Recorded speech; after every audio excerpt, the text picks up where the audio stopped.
And then 2, what does the car feel like after about 10 to 12 laps? Because it's at that point where the car starts to lose comfortability, starts to lose its balance.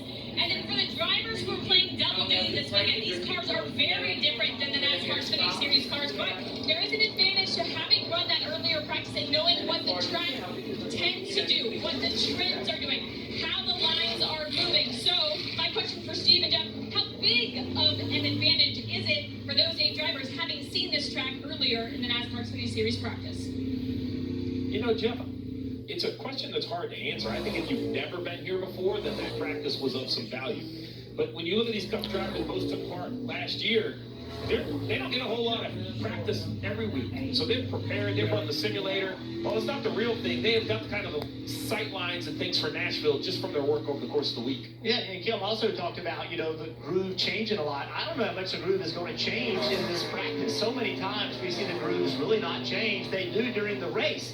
And in Xfinity practice, no one was running the second or third groove. They might have been there partially through the corner, but it'll be interesting to see if the track does do that in this practice. You're prepping your fantasy lineup, Rick. This guy better be in it. You saw it, top 5 in all 3 Nashville racers. Has won here once before. I'm going to be honest, pick a track where he's not in your fantasy lineup. You run out of usage. Well, I was going to say, what if I have used them all up? Well, then I know I'm going to pull away from you in the next few weeks. I'm not going to ask you about budgets. No. But yes, Kyle Larson definitely has flexed his muscles as far as the best behind the wheel. He's one of 3 drivers that have won here. Kyle Larson got his win back in 2021.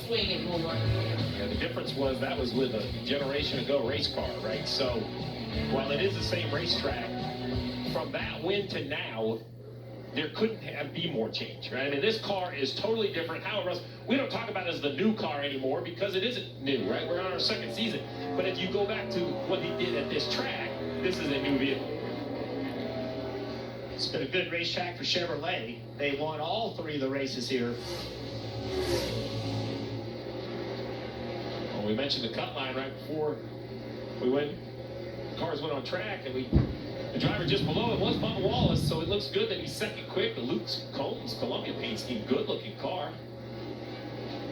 And pretty quick right now. Second fastest, Ty Gibbs the fastest, so maybe Tim's point about Xfinity practice did help since he was in it. Now, interesting, Xfinity cars lap 1 was the fastest for sure. Lap 2 and 3, they continue to slow down, but if you look at the laps in these Cup cars, the 3rd lap is the fastest for Ty Gibbs. Bubba Wallace a little bit faster on lap 2 than 3, but well, look at the gap between 1st and 2nd. 2 tenths of a second. That is a lot quicker than the field. Well, and what it is, well, and I'll add one more, that his 4th lap would have been fastest again. Right now he's going multiple laps faster than the rest of the field. You can see it more prominent. This will just be his 2nd Nashville Cup Series race for Ty Gibbs. And again, he's one of the drivers, one of the 8 that are doing double duty. Just got out of the Xfinity Series car for practice and qualifying. He'll jump back in it after this practice and qualifying race. Ross Chastain, another one of those double duty drivers. Won here a year ago in the Cup Series, and a huge win for Trackhouse Racing, which is based here in the Nashville area. He jumped up to 2nd place. That was on his 5th lap he was able to do that.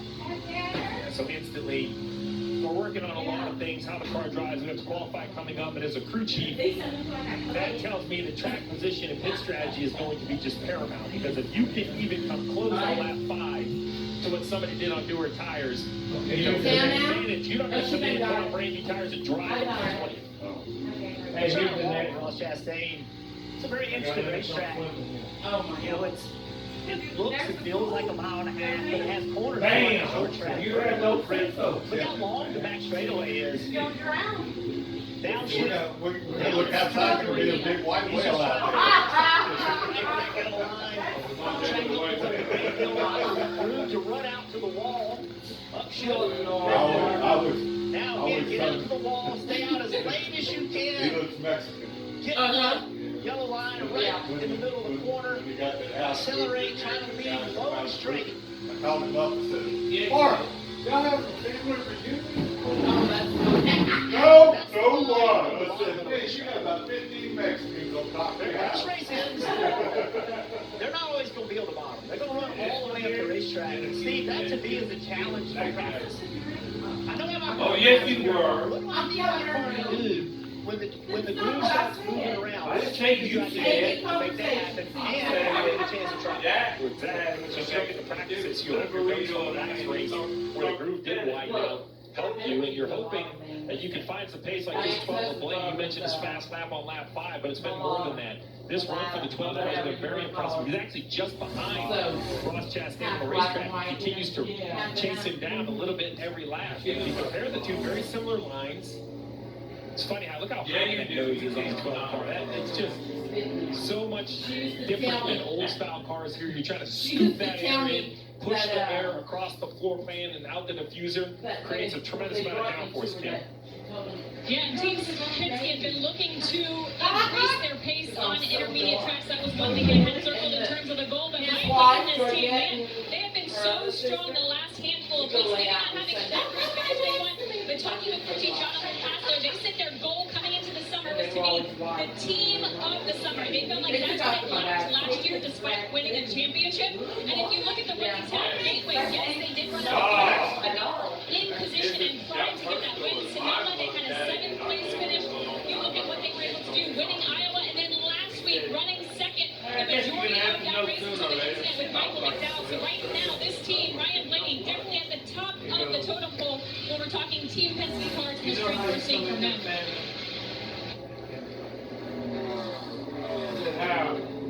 That's great stuff, Kim. I wonder if you can carry that momentum. Todd Gilliland is a driver who has really come on as of this summer. It seems like he's putting together races just week after week.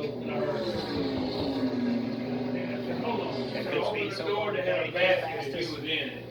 And I heard the car take off. He's sitting here running You look too much 30-70. like your dad, just like I. Blaney running a 30-47. Well, Blaney just ran a 30. my oldest sister. It was fast lap on the 30-22, so only a tenth of a second off his fastest lap.